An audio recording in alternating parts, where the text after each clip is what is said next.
परिवार रहते थे। मोहन का परिवार बहुत गरीब था, वहीं दूसरी तरफ सोहन का परिवार बहुत अमीर था। दोनों की पत्नियां गर्भवती हो जाती हैं। कश्मीरा, मैं चाहता हूँ कि हमारे घर पर एक बेटी पैदा हो, हम उसका नाम लक्ष्मी रखेंगे। पर मैं चाहती हूँ कि हमारे घर बेटा पैदा हो, हम उसका नाम कुबेर रखेंगे। कश्मीरा, ये तो सब ऊपर वाला ही तय करेगा। ऊपर वाला जो भी देगा हमें दिल से स्वीकार करना होगा। जी, आपने बिल्कुल सही कहा। वहीं दूसरी तरफ सोहन अपनी पत्नी से बातें कर रहा है। रानी, मुझे पूरा भरोसा है कि ऊपर वाला इस बार हमारे साथ गलत नहीं करेगा। ऊपर वाला अभी तक कर रहा था क्या? कोई भी संतान जीवित क्यों नहीं बचती हमारे यहाँ? इससे पहले 3 बार मुझे माँ बनने का मौका मिला, लेकिन जन्म होते ही वो चल बसे। जब तक हमारे घर संतान पैदा नहीं होती हम कोशिश करते रहेंगे, और तब भी अगर कुछ ना हुआ तो हम बच्चे गोद ले लेंगे ना। तुम परेशान मत हो, पैसों में बड़ी ताकत होती है। डिलीवरी का दिन आता है। गांव के ही छोटे से सरकारी अस्पताल में मोहन और सोहन दोनों की पत्नियों की डिलीवरी दिन एक ही है। सोहन जी, माफ कीजिए, या तो मैं सिर्फ आपकी पत्नी को बचा सकता हूँ या फिर बच्चे को। दोनों का बचना नामुमकिन है। डॉक्टर की बात सुनकर सोहन एक बार फिर से परेशान हो जाता है, क्योंकि ये घटना उसके साथ इससे पहले भी 2-3 बार हो चुकी थी। डॉक्टर साहब, अगर हमने बच्चे को बचाया तो माँ मर जाएगी, माँ को बचाया तो बच्चे को ना देखकर माँ वैसे ही मर जाएगी। प्लीज इस बार कुछ कीजिए। सोहन डॉक्टर के सामने गिड़गिड़ाने लगता है, लेकिन डॉक्टर नहीं मानता। उसके पास कोई भी ऑप्शन नहीं था कि आखिर वो क्या करे। डॉक्टर साहब, आप चाहे जितने रुपए ले लीजिए, 5 लाख 10 लाख, लेकिन कुछ ऐसा कीजिए कि माँ और बेटा दोनों बच जाए, या फिर रानी की गोद में किसी न किसी तरह जब सुबह उसकी आँख खुले तो एक औलाद होनी ही चाहिए। इतने में कंपाउंडर डॉक्टर के कान में आकर कुछ कहता है। आप जरा मेरे साथ आइए। सोहन डॉक्टर के साथ उसके केबिन में चला जाता है और दोनों अकेले में बातें कर रहे हैं। देखिए सोहन जी, मेरे पास एक जुगाड़ है। लगता है ऊपर वाले ने कुछ इंतजाम करके भेजा है इस बार। जल्दी बताइए डॉक्टर साहब, आखिर क्या करना होगा मुझे? इसी अस्पताल में एक माँ ने 2 जुड़वा बच्चियों को जन्म दिया है। अभी तक उन्हें ये नहीं पता है। अगर आप चाहें तो एक बच्ची मैं आपको दे सकता हूँ चुपके से, किसी को पता नहीं चलेगा। मैं तैयार हूँ डॉक्टर साहब। उस अस्पताल में मोहन और कश्मीरा की 2 जुड़वा बेटी पैदा होती हैं, लेकिन वो डॉक्टर चुपके से एक बेटी को सोहन की पत्नी के वार्ड में सुला देता है। जब रानी की आंख खुलती है तो वो अपने पास एक बच्ची को देखकर खुश हो जाती है। आज मैं बहुत खुश हूँ, ऊपर वाले ने मेरी सुन ली। इतने में वहाँ पर सोहन आ जाता है। आज तो तुम खुश हो ना रानी, हमारे घर एक बेटी ने जन्म लिया है, मुबारक हो। आपको भी मुबारक हो। मोहन और उसकी पत्नी कश्मीरा अपने घर में अपनी बेटी के साथ खेल रही हैं। बेटा लक्ष्मी, ये बिल्कुल तुम पर गई है कश्मीरा। हम अपनी बच्ची को बहुत ही नाजों से पालेंगे, इसे कोई भी तकलीफ नहीं होने देंगे। एक तरफ लक्ष्मी एक गरीब परिवार में बड़ी होने लगती है, तो वहीं दूसरी तरफ लक्ष्मी की ही बहन मीरा एक अमीर परिवार में बड़ी होने लगती है। गांव के सभी लोग एक ही स्कूल में पढ़ाई करते थे। लक्ष्मी और मीरा भी उसी स्कूल में पढ़ती थीं, लेकिन दोनों इस बात से अनजान थीं कि वो दोनों सगी बहनें हैं। मीरा, क्या तुम मेरी सहेली बनोगी? दूर हट मुझसे, तुम्हारी हिम्मत कैसे हुई मुझसे बात करने की? अगर मेरे माँ पापा को पता चल गया कि मैंने तुम जैसी भिखारिन से बात की है तो वो लोग मुझे बहुत डांटेंगे। मैं भिखारिन नहीं हूँ, तुम गलत समझ रही हो। मेरे माँ पापा ने सिखाया है, जितने भी गरीब लोग होते हैं सब भिखारी ही होते हैं। लक्ष्मी से उस स्कूल में कोई भी बात नहीं करता था, क्योंकि वो गरीब घर की लड़की थी। मीरा अपनी सहेलियों के साथ अक्सर बिल्लू काका की दुकान पर समोसे खाया करती थी और लक्ष्मी दूर से उन्हें देखा करती थी। मेरा भी समोसे खाने का मन होता है, लेकिन मैं पापा से नहीं कह सकती, वो वैसे ही परेशान रहते हैं। अरे बिल्लू काका, कभी कभी तो आप बहुत अच्छे समोसे बना देते हो, पर आज तो 1 नंबर के घटिया समोसे बनाए हैं आपने। नहीं खाने मुझे, फेंक दो सब लोग। मीरा और उसकी सहेलियां अपने अपने समोसे डस्टबिन में फेंक देती हैं और बिना पैसे दिए वहां से चले जाते हैं। दुकानदार उन्हें पुकारता रहता है, लेकिन वो एक नहीं सुनती। ये लोग तो खाने का इतना अपमान करते हैं, ऐसा बिल्कुल नहीं करना चाहिए। लक्ष्मी दूर से ये सब देख रही थी। चुपके से वो डस्टबिन के पास जाती है और सारे समोसे उठाकर ले आती है और अकेले में खाने लगती है। लेकिन तभी लक्ष्मी की ये हरकत दूर से वो दुकानदार देख लेता है और उसकी आंखों में आंसू आ जाते हैं। हे भगवान, कितना अंतर है इन दोनों में। लक्ष्मी के माता पिता खेतों में काम करके, मजदूरी करके अपनी बेटी को पढ़ा रहे थे। वहीं दूसरी तरफ सोहन की बेटी मीरा बहुत घमंडी हो चुकी थी, जबकि दोनों सगी बहनें हैं, पर इस बात से अभी तक अनजान है। एक दिन स्कूल से छुट्टी होने के बाद मीरा अपनी सहेलियों के साथ लक्ष्मी से बातचीत करने की कोशिश करती है। अरे लक्ष्मी, तुम पैदल ही जाती हो क्या? हाँ, मैं तो रोज अकेले ही पैदल चली जाती हूँ क्योंकि मुझसे कोई बात ही नहीं करता। आज से तुम भी हमारे ग्रुप में शामिल हो जाओ। आज से हम सब दोस्त हैं। तुम सच कह रही हो? हाँ, मैं सच कह रही हूँ। हम सभी सहेलियाँ स्कूल के पीछे जंगल में अमरूद तोड़कर खाने जा रही हैं। क्या तुम हमारे साथ चलोगी? हाँ, क्यों नहीं, मुझे अमरूद खाना बहुत पसंद है। लक्ष्मी मीरा की सहेलियों के साथ स्कूल से थोड़ी दूर पर किसी जंगल में चली जाती है। मीरा और उसकी सहेलियां अचानक धीरे धीरे चलने लगती हैं और लक्ष्मी बड़ी ही खुशी के साथ उछलते कूदते आगे आगे जंगल में चलती जाती है। अचानक लक्ष्मी किसी दलदल में फंस जाती है। बचाओ बचाओ, मीरा मीरा, मैं डूब रही हूँ। मीरा और उसकी सहेलियां जोर जोर से हंसने लगती हैं। बड़ा मजा आया। मीरा अपनी सहेलियों के साथ उस जंगल से चली जाती है। उसकी अनजान बहन लक्ष्मी उस दलदल में डूबने लगती है। वहाँ पर उसे बचाने के लिए कोई नहीं है। तभी अचानक पेड़ से एक पीले रंग का सोने का सूट लक्ष्मी के ऊपर ही गिर जाता है। उसे पकड़कर लक्ष्मी दलदल से बाहर आ जाती है। तभी अचानक वो पीले रंग का खूबसूरत सूट बोलने लगता है। आज के बाद तुम्हारी जिंदगी में कोई भी तकलीफ नहीं रहेगी। ये सूट तो बोल रहा है। हाँ लक्ष्मी, मैं ही बोल रहा हूँ। मैं सोने का सूट हूँ। इस सूट में एक पॉकेट है। इससे जितना भी धन निकालती जाओगी कभी कम नहीं पड़ेगा। और जब तक ये सूट तुम्हारे घर में रहेगा तब तक पूरा परिवार संपन्न रहेगा। वो सोने का सूट लेकर सीधा अपने घर चली जाती है और अपने माता पिता को सारी बात बताती है। उसके बाद वो लोग बहुत धनवान हो जाते हैं, अच्छे घर में रहने लगते हैं। आगे हम देखते हैं कि लक्ष्मी अपने माता पिता के साथ कार में बैठकर कहीं जा रही थी।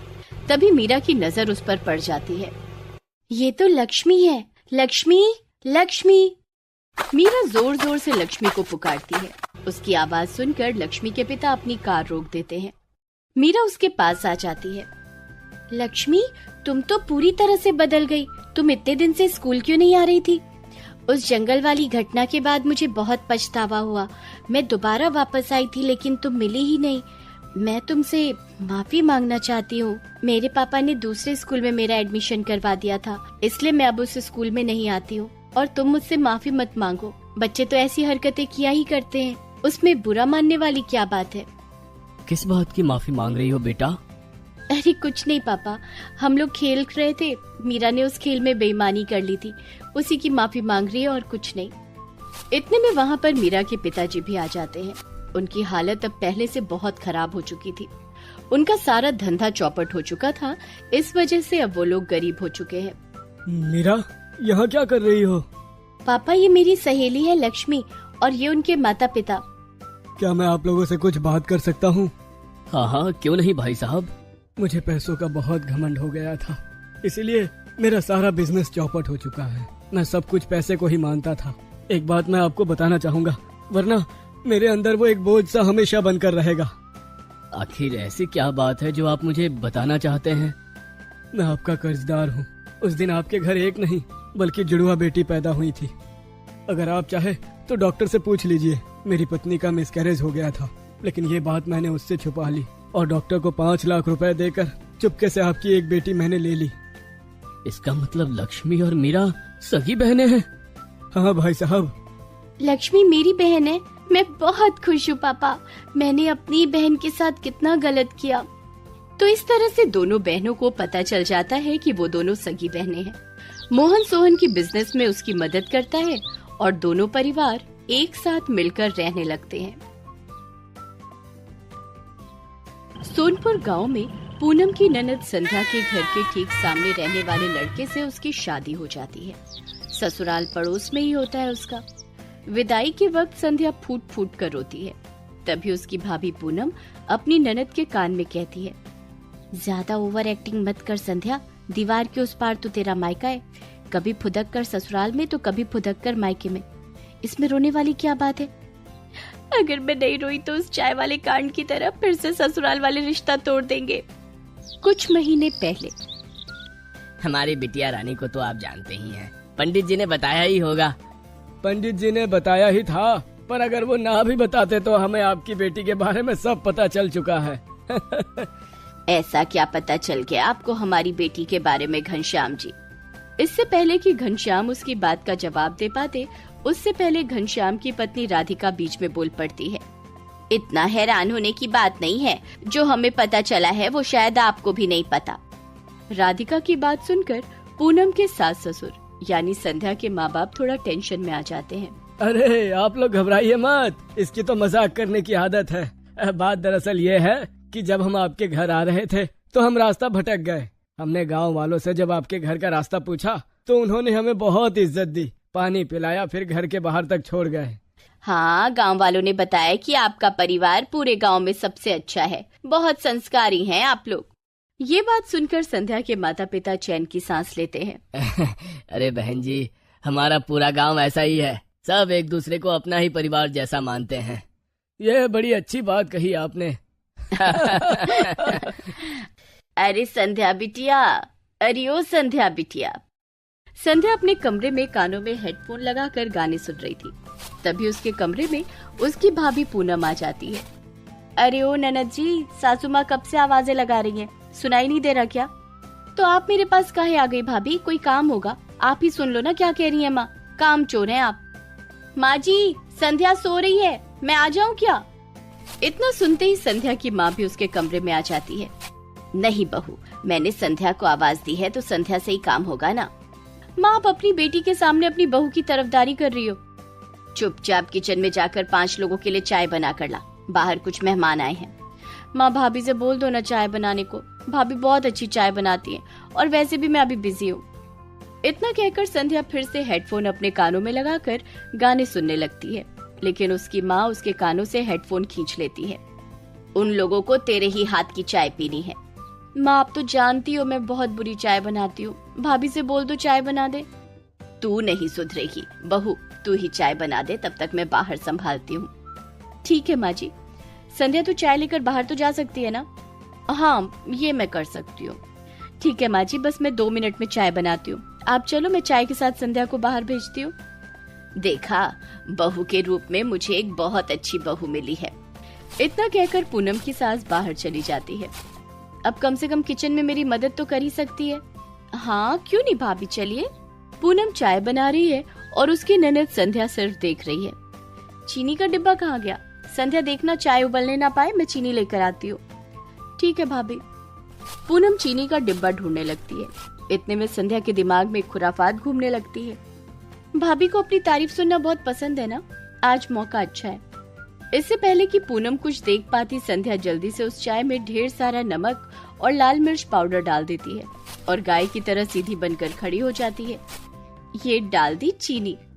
थोड़ी देर में चाय बनकर तैयार हो जाती है और संध्या चाय लेकर बाहर चली जाती है, बिल्कुल गाय बनकर। ये है मेरी बेटी संध्या। नमस्ते। खुश रहो बेटा। संध्या चाय देकर वहाँ से चली जाती है। सभी लोग जैसे ही चाय पीते हैं, वैसे ही सब लोगों की चाय गले से उतरने से पहले बाहर आ जाती है। अरे बाप रे, ये चाय है या जहर? आपकी बेटी चाय ऐसी बनाती है तो खाना कैसा बनाती होगी? हाँ बहन जी, हम इतने अमीर तो है नहीं कि खाना बनाने के लिए हम नौकर रख सके।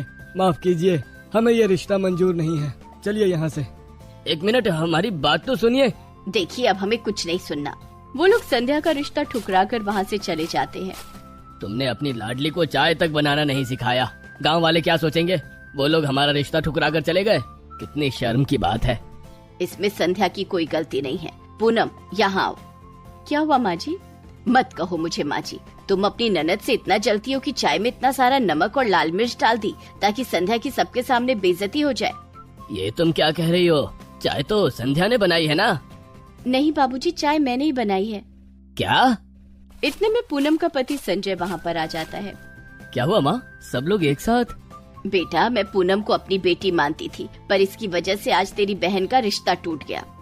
पूनम की वजह से? लेकिन कैसे? संजय की माँ सब कुछ उसे बताती है। माँ जी, भला मैं ऐसा क्यों करूँगी? तो क्या कोई भूत आकर चाय में नमक और मिर्च डालकर चला गया क्या? संध्या को अब बर्दाश्त नहीं होता। बस करो आप लोग, भाभी की कोई गलती नहीं है। मुझे नहीं पता था कि वो लोग मुझे देखने आए थे। सब लोग हमेशा भाभी की तारीफ किया करते हैं, इसलिए मैंने ही उनसे बदला लेने के लिए चाय में लाल मिर्च और ढेर सारा नमक डाल दिया ताकि भाभी की बदनामी हो जाए। सब लोग उस पर गुस्सा करने लगते हैं। रहने दीजिए माँ जी, संध्या भी बच्ची है, रिश्ते तो भी बहुत आएंगे।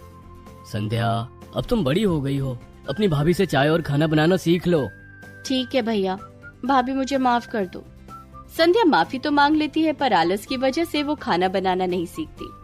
खैर, कुछ दिनों के बाद उसी गांव के एक लड़के से संध्या की शादी हो जाती है। ससुराल पड़ोस में ही होता है उसका। विदाई के वक्त संध्या फूट फूट कर रोती है, तभी पूनम उसके कान में कहती है, ज्यादा ओवर एक्टिंग मत कर संध्या, दीवार के उस पार तो तेरा मायका है, कभी फुदक कर ससुराल में तो कभी फुदक कर मायके में, इसमें रोने वाली क्या बात है। अगर मैं नहीं रोई तो उस चाय वाले कांड की तरफ फिर से ससुराल वाले रिश्ता तोड़ देंगे। गांव वाले कहेंगे कि देखो कितनी बेशरम लड़की है, विदाई वाले दिन भी नहीं रो रही है, फिर से कहीं शादी टूट गई तो।